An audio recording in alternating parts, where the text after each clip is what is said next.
సభకు నమస్కారం.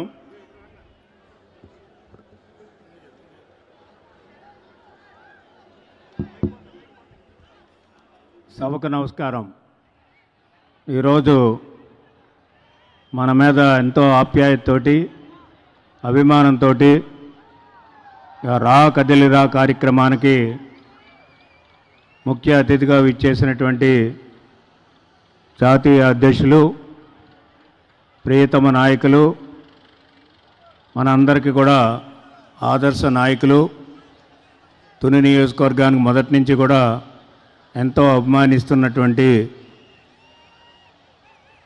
పెద్దలు నారా చంద్రబాబు నాయుడు గారికి వేదిక మీద ఉన్నటువంటి ప్రతి ఒక్కరికి కూడా హృదయపూర్వకమైనటువంటి నమస్కారాలు తెలియపరుస్తూ ఈ కార్యక్రమాన్ని జయప్రదం చేసినటువంటి తెలుగుదేశం పార్టీ జనసేన సోదరులందరికీ కూడా నా ప్రత్యేకమైనటువంటి ధన్యవాదాలు అభినందనలు కూడా. ఇప్పటివరకు మన వాళ్ళందరూ కూడా మాట్లాడారు. ముఖ్యంగా ఈరోజు ఈ రాష్ట్ర భవిష్యత్తు బాగుండాలన్నా, ఈ రాష్ట్ర పిల్లల భవిష్యత్తు బాగుండాలన్నా, యువకుల భవిష్యత్తు బాగుండాలన్నా, రైతుల భవిష్యత్తు బాగుండాలన్నా, రాష్ట్రం బాగుండాలన్నా, మహిళల భవిష్యత్తు బాగుండాలన్నా అది ఒక్క చంద్రబాబు నాయుడు గారు పవన్ కళ్యాణ్ వల్లే సాధ్యం అనేది కూడా మీకు ఈ సందర్భంగా మనం చేస్తూ ఉన్నాం. ఎందుచేతంటే ఒక నానుడు ఉంది, కొంతమంది నాయకులు సమాజాన్ని దోచుకుతునేటువంటి నాయకులు ఉంటారు రాజకీయాల్లో. కొంతమంది నాయకులు సమాజం గురించి కష్టపడి సమాజాన్ని తీర్చిదిద్దాలనేటువంటి మనస్తత్వం, ఒక ఆలోచన కలిగినటువంటి విజన్ కలిగినటువంటి నాయకులు కూడా ఉంటారు.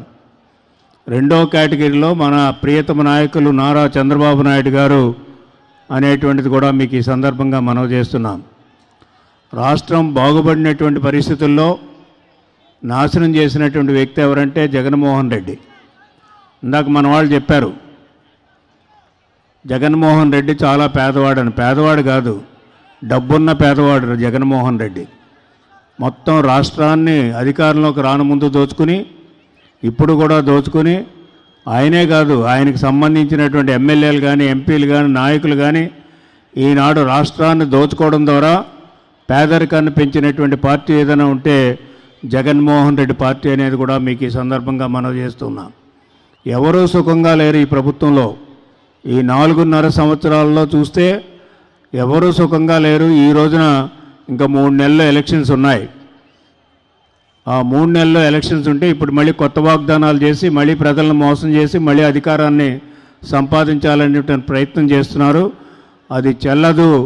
ఆ విధంగా జరగటానికి వీలు లేదనే జనసేన, తెలుగుదేశం పార్టీ, చంద్రబాబు నాయుడు గారు, పవన్ కళ్యాణ్ గారు ఏకం అవ్వడం, అదేవిధంగా ఈ రాష్ట్రాన్ని కాపాడుకోవడానికి, ఈ రాష్ట్ర ప్రజల యొక్క సంక్షేమాన్ని దృష్టిలో పెట్టుకొని ప్రజలందరూ కూడా పేదరికం నుంచి బయటికి రావాలి, అదేవిధంగా రైతుల కష్టాల నుంచి బయటకు రావాలి. ఈనాడు ఎంప్లాయీస్ అందరూ కూడా కష్టాల్లో ఉన్నారు, వాళ్ళకి అనేక ఇబ్బందులు ఉన్నాయి, వాళ్ళందరికీ కూడా సరి అయినటువంటి న్యాయం చేయాలి. అంచేత రాష్ట్రం ఒకప్పుడు మనం చూస్తే ఫస్ట్ 5 స్టేట్స్లో మన రాష్ట్రం ఉండేది అభివృద్ధిలో చంద్రబాబు నాయుడు గారి నాయకత్వంలో.